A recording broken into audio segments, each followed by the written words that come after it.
जय माता दी। मैं भक्तिनी प्रतिभा सिंह जय माता दी चौकी से आप सभी का हार्दिक स्वागत करती हूँ। आज मैं फिर से हाजिर हूँ कुछ हैरत अंगेज और दिलचस्प बातें लेके तंत्र के अखाड़े की। आज जो नॉलेज मैं आपको देने जा रही हूँ वो है भैरवी तंत्र के बारे में।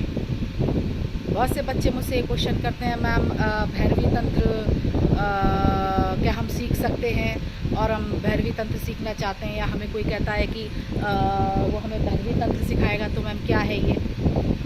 तो इसी चीज़ को लेके आज मैं ये वीडियो बना रही हूँ कि भैरवी तंत्र क्या होता है और क्या फ़र्क है भक्तनियों में और भैरवियों में। देखिए, भैरवी तंत्र अपने आप में किसी ज़माने में बड़ा ही प्रबल तंत्र माना जाता था। इसलिए माना जाता था क्योंकि इसकी जो पद्धति होती है वो ऐसे होती है कि अगर कोई तांत्रिक आपको भैरवी बनाता है स्पष्ट भाषा में, तो ये मान के चलिए कि आप उसकी लाइफ में उसकी सेकंड वाइफ है, अगर वो पहले से शादीशुदा है तो। ये कठोर सत्य है भैरवी का, जो बहुत कम लोग जानते हैं और जिसको बहुत कम लोग एक्सेप्ट करना चाहते हैं। बहुत से लड़कियों को ये बातें शुरू में पता नहीं होती, लेकिन जब वो अखाड़े में उतर जाती हैं तो उन्हें बहुत तकलीफ़ होती है, क्योंकि अगर ये बात उन्हें पहले से पता होती या बताई जाती तो शायद वो इस तरह की कोई कोशिश करती ही ना। भैरवी तंत्र अपने आप में प्रबल तंत्र है। भैरवी बन के तंत्र सीखना बहुत आसान है। उसका कारण एक ये है कि जब कोई हकीकत में कोई अगर सच्चा पक्का तांत्रिक है, मन का साफ है, और वो किसी को भैरवी बनाता है, तो जो साधक होता है उसकी आधी पावर उस लड़की को मिल जाती है जिसको वो भैरवी बनाता है, धीरे धीरे। लेकिन इसमें रिश्ता गुरु और शिष्य का नहीं होता। इसमें रिश्ता सीधे सीधे भैरवी यानी सेकंड वाइफ, पार्टनर, ऐसा होता है। ये शिव शक्ति का रूप माना जाता है, ताकतवर चीज़ है। लेकिन आज की डेट में कितने लोग हैं जो इस प्योरिटी को लेके चल रहे हैं कि वो किसी को भैरवी बना के उसको तंत्र सिखाएंगे और उसको उसके साथ फ्रॉड नहीं करेंगे।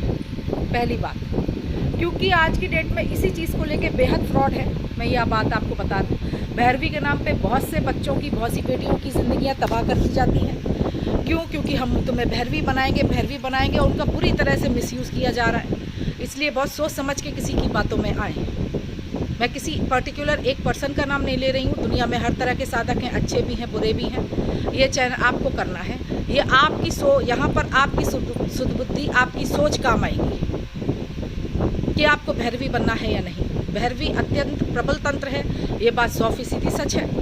किसी ज़माने में भैरवियाँ हुआ करती थी, बड़े से बड़े काम कर देती थी, ये बात 100% सच है। लेकिन भैरवी बनने का रास्ता बेहद कठिन, बेहद ख़तरनाक, और आजकल तो जोखिम से भरा हुआ है, क्योंकि किसी के ऊपर भी इतनी जल्दी ट्रस्ट नहीं किया जा सकता। एक ज़माने में ये काम तब किए जाते थे अगर किसी स्त्री का पति बेहद बीमार हो जाए, तो वो इस अखाड़े में उतर जाती थी कि नहीं, अब तो या किसी के पति को कोई ऐसी ही ताकत पकड़ ले जिसको कि जल्दी उतारा नहीं जा सकता, लंबा काम चलेगा, कहाँ तक भागेंगे, लो सीख ही ले। औरतें अक्सर यही करती थी, या तो पति को बचाने के लिए इस अखाड़े में कूदी, या बच्चों को बचाने के लिए इस अखाड़े में कूदी। ज़्यादातर 90% ऐसे केसेस हुए। बिना इस दिक्कत के जल्दी कोई स्त्री भैरवी बनना पसंद ही नहीं करती है। बहुत कम होते हैं ऐसे बिरले जो कोई दिक्कत नहीं और भैरवी बनना चाहें। भैरवी बनने के लिए बहुत सख्त जिगर की ज़रूरत होती है, बहुत सी चीज़ों का त्याग करना पड़ता है, बहुत से नियम कायदे कानूनों का पालन करना पड़ता है। ये बात 100% सच है। लेकिन ये इतना कठोर सत्य है कि बिना इतनी बड़ी विपत्ति के कोई भी स्त्री इस अखाड़े में जल्दी कूदेगी नहीं।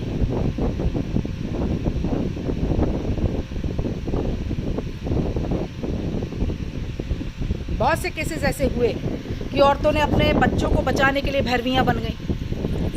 कोई ऐसा रोग निकल आया, कोई ऐसा मर्ज निकल आया कि उनको समझ में नहीं आया। मेडिकल साइंस ने जहाँ उनको उनको दिखाई दिया दवाइयाँ फ़ायदा नहीं कर रही हैं, डॉक्टर्स मना कर चुके हैं। ये किसी ज़माने की बात है, ये आज की बात नहीं है। जब वैद्य और हकीमों का ज़माना था, ये उस ज़माने की बात है, ये आज की टेक्नोलॉजी की बात नहीं है।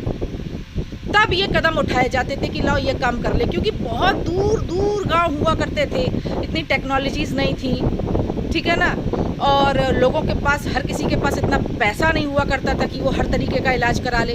हर किसी के पास इतने साधन नहीं हुआ करते थे कि वो हॉस्पिटल्स में जाके या बड़े बड़े जगहों पे जाके अपने पति का या अपने बच्चे का इलाज करा ले। तो उस ज़माने में ये क्रिया की जाती थी कि ऐसी क्रिया को करने के बाद जब स्त्रियां ये काम सीख जाती थीं तो वो अपने पति के दर्द को कम करना है, अपने बच्चे के कष्ट को कम करना है, उसको साधना है अध्यात्म के ज़रिए, ये काम हुआ करते थे। और इस मामले में भैरवी से प्रबल कोई चीज़ हो ही नहीं सकती। एक भैरवी ही की ही ताकत है जो इस चीज़ से अपने बच्चे को या अपने पति को इस जखीठे से उठा के खड़ा कर दे, क्योंकि उसमें उतनी ही ताकत आ जाती थी जितने की उस तांत्रिक में होती थी जो उसका अखाड़े में पार्टनर है, यानी उसने उस स्त्री को भैरवी तंत्र सिखाया है। भैरव और भैरवी तंत्र अपने आप में बहुत खतरनाक हैं, औघड़ई तंत्र हैं, ये बात 100% सच है। इनके हवन भी शमशान और मरघट में किए जाते हैं, ये बात भी 100% सच है। लेकिन इसकी सत्यता को जाने बगैर आप लोग एकदम ना उतरे इसको सीखने के लिए। पहले इसकी पूरी सत्यता को जानने की ये है क्या, किस तरह से पूजा जाता है, किस तरह से किया जाता है, इसके तरीके क्या हैं, नियम कायदे कानून क्या हैं, उसके बाद ही करें। और इसी बात को लेकर मैं ये कहूँगी कि क्या फ़र्क है भैरवियों में और भक्तनियों में। जो साधिकाएं भक्तनियाँ हैं उनमें और भैरवियों में क्या फ़र्क है, तो मैं कहूँगी भक्तनियों में और भैरवियों में ये फ़र्क है कि हम लोग जब शिक्षा ग्रहण करते हैं तंत्र की तो शिष्य के रूप में करते हैं, और शिष्य के रूप में कोई भी शिक्षा ग्रहण करने में सालों लगते हैं। जो काम भैरवी 6 महीने में सीख जाती है वही काम शिष्य बन के सीखने में 12 साल, 10 साल या 13-14 साल से कम नहीं लगते हैं। और इसीलिए भैरवी पूजा बेहद प्रबल मानी गई है। लेकिन ये काम तभी किया जाता था जब उसकी अत्यधिक ज़रूरत हो, अत्यधिक आवश्यकता हो, जब कोई और रास्ता ही ना बचे, वो भी किसी ज़माने में। आज की डेट में तो बहुत टेक्नोलॉजीज़ हैं, मैं फिर भी ये बात कहूँगी कि ऐसा कदम उठाने से पहले सोच लें। आज की दुनिया में सब कुछ है, तंत्र का अखाड़ा बहुत प्रबल है, बहुत सी ऐसी चीज़ें हैं जो नहीं जानते हम लोग भक्तनियों के रूप में आगे बढ़े, शिष्य के रूप में आगे बढ़े। हम लोगों का रिश्ता गुरु और शिष्य का रहा, सभी के गुरु हुए और हैं जो तंत्र सीख रहे हैं, सभी के गुरु हुए। बड़े बड़े नाम हैं ये, इनको मैं बहुत इज्जत से लेती हूँ, अपने गुरु का नाम भी मैं बहुत इज्जत से लेती हूँ। और इसीलिए हम लोगों को सीखने में सालों लगे, बल्कि आज तक सीख ही रहे हैं। ये फ़र्क होता है भक्तिनी में और ये फ़र्क होता है एक भैरवी में।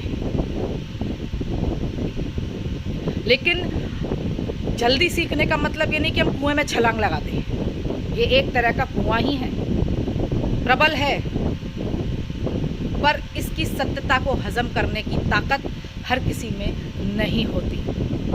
और आज की डेट में तो कहीं कहीं पर फ्रॉड भी है, लोग झूठ बोल के आपको अखाड़े में उतार देंगे, आपका हो सकता है मिसयूज़ भी करें कि आपको वो भैरवी बनाएंगे और आपका सालों मिसयूज़ करते रहें। इसलिए सोच समझ के, बहुत से साधक अच्छे हैं जो हकीकत में बना देते हैं, बहुत से साधक अच्छे नहीं हैं। या आपके ऊपर चयन है कि आप क्या चाहती हैं। भक्तनी बन के तंत्र सीखना बहुत कठिन है, भक्तनी बन के आगे बढ़ना बहुत कठिन है। क्यों? क्योंकि इसमें बहुत बड़ा दिल चाहिए, जिगर चाहिए, उतनी सहनशीलता चाहिए, उतना आपको संयम चाहिए कि आप इतने साल ही लगेंगे आपको प्रॉपर आगे बढ़ने में। आप एकदम से नहीं बढ़ सकते। जैसे जैसे गुरु चाहेगा आप वैसे आगे बढ़ेंगे, क्योंकि वो शिष्य के रूप में आपको सिखा रहा है। जब तक आपको परख नहीं लेता तब तक वो अपनी शिक्षा आपको पूर्ण रूप से देगा भी नहीं। और इसीलिए इसमें सालों लगते हैं, तंत्र को ग्रहण करने में सालों लगते हैं। ये बड़ी कठिन तपस्या होती है, बहुत कठिन तपस्या, इससे कठिन कोई तपस्या नहीं। अगर कोई कहता है तंत्र को सीखना आसान है तो समझ लो वो बहुत बड़ा मूर्ख बना रहा है, या आपको वो हल्का फुल्का सिखा के छोड़ देगा। और अधूरा ज्ञान अपने आप में बहुत खतरनाक होता है, मैं ये बात बता दूं आपको।